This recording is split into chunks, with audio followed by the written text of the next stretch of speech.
Olá, meu nome é Ana Carolina Monteiro. O título da minha dissertação de mestrado foi Efeitos da Neuromodulação por Corrente Contínua na Ansiedade, Controle Inibitório e Comportamento de Risco em Jovens Universitários. Foi orientado pela professora doutora Paloma Cavalcante Bezerra de Medeiros, no programa de pós-graduação em Psicologia. Falando um pouco sobre os construtos que existem nessa pesquisa, a ansiedade ela é definida como um mal-estar físico e psíquico que ocorre de forma generalizada ou resultado de um estímulo específico. Em estudantes universitários é muito mais prevalente, uma vez que é uma nova fase de vida e eles têm novas coisas para fazer, como a prestação de trabalho, provas, situações sociais e tudo mais. Essa ansiedade pode interferir negativamente na capacidade central, responsável pelo controle inibitório, processamento de planejamento e tomada de decisão. Nesse ponto, é muito importante falar sobre o controle inibitório pelo fato de que é afetado pela ansiedade e, nesse grupo específico, um déficit nesse controle inibitório, que é uma habilidade de inibir ou controlar respostas impulsivas, pode gerar uma atenção insuficiente a estímulos relevantes, planejamento de ação atrasado e um aumento do comportamento de risco. O comportamento de risco é muito mais prevalente também em jovens, adultos, ou seja, muito na faixa dos estudantes universitários, que têm entre 18 e 30 anos. Nesse ponto, o comportamento é um comportamento consciente ou inconscientemente controlado, com uma incerteza percebida sobre o seu resultado. Esse comportamento de risco, ele pode trazer riscos tanto para o bem-estar físico, como econômico, como também psicossocial. Então, verificar esses pontos que trazem ansiedade e suas consequências sucessivas é algo de relevância de pesquisa. Quando a gente fala de tratamentos, a gente fala muito de terapias cognitivas ou medicações, é importante ter essa noção de que terapias alternativas também são importantes. Uma delas seria a estimulação transcraniana por corrente contínua, que é uma técnica de neuromodulação focal, onde a pessoa passa por uma estimulação que inibe ou excita membranas, e nesse ponto justamente ocorre uma excitação cortical, ou inibição cortical. Nesse ponto, justamente por isso, essa pesquisa trouxe três hipóteses. A primeira é que participantes da condição de TCC ativa apresentem menores níveis de ansiedade comparados ao resultado da TCC-CHAN. A segunda hipótese é que a condição de TCC ativa vai apresentar menores níveis de comportamento de risco quando comparados à TCC-CHAN. E a terceira e última hipótese é que os participantes da TCC ativa eles apresentam maiores níveis de controle inibitório quando comparados à TCC-CHAN. Por conta disso, essa pesquisa se fundou em dois estudos. O primeiro teve por objetivo reunir evidências acerca da utilização da TCC no tratamento de adultos com sintomas de ansiedade. E o segundo estudo buscou verificar a eficácia da TCC para o controle da ansiedade e, consequentemente, controle inibitório e comportamento de risco em jovens adultos.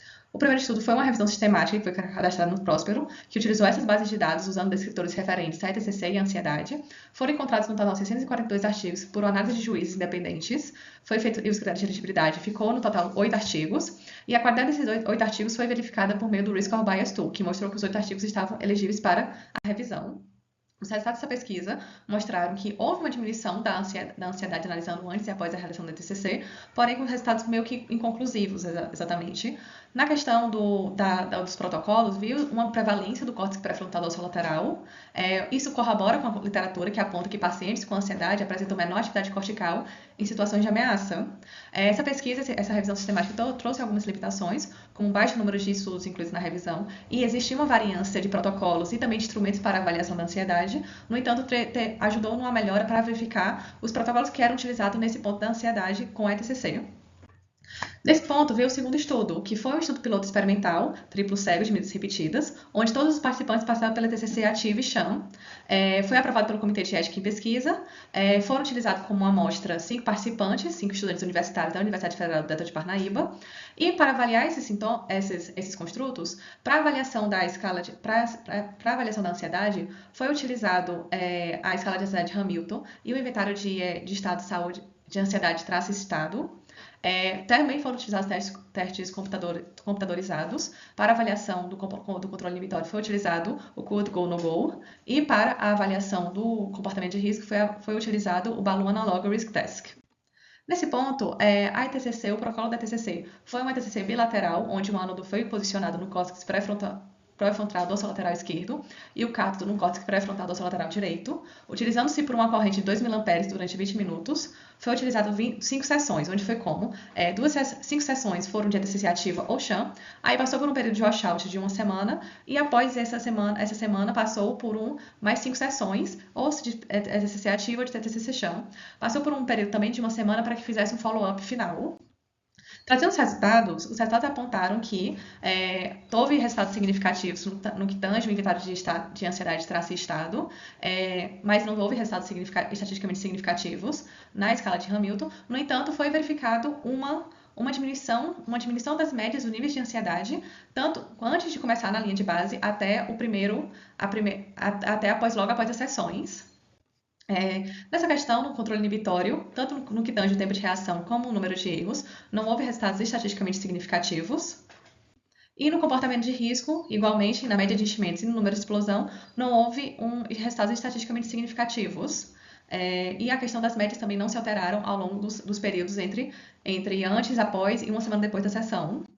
Nessa questão, falando sobre as contribuições gerais, o estudo apresentou que o trabalho elege com o padrão da literatura, apresentando resultados inconclusivos sobre a ETCC na diminuição do nível de ansiedade, mas também entende-se que a ETCC auxiliou na melhora, mesmo que sutilmente, dos sintomas de ansiedade dos participantes. Os principais achados mostraram resultados heterogêneos, isso colabora com a literatura, mas entende-se um interesse crescente na comunidade científica em investigar os efeitos da TCC para além dos sintomas clássicos de ansiedade. É uma técnica bem tolerada, uma vez que fizemos a avaliação dos efeitos adversos e não houve efeitos adversos graves, e isso corrobora com o que é visto na literatura.